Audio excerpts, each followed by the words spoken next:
Welcome to the Banker Lamp. Please enjoy the video. You start by powering down the Xbox controller and removing the battery or unplugging the USB cable. Once done, flip it over and remove the 5 visible screws. Set them aside in order.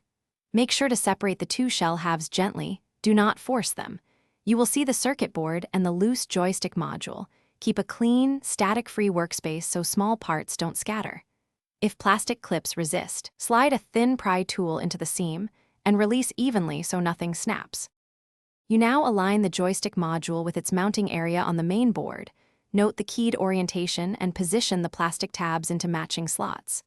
Once aligned, press straight down with even pressure. Do not rock the part until you feel a soft click or the module sits flush.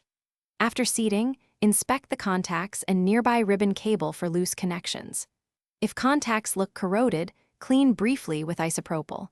Avoid soldering unless you have experience, because mis-soldering can break traces. You reassemble the controller by routing any cables back into place and closing the shell halves gently.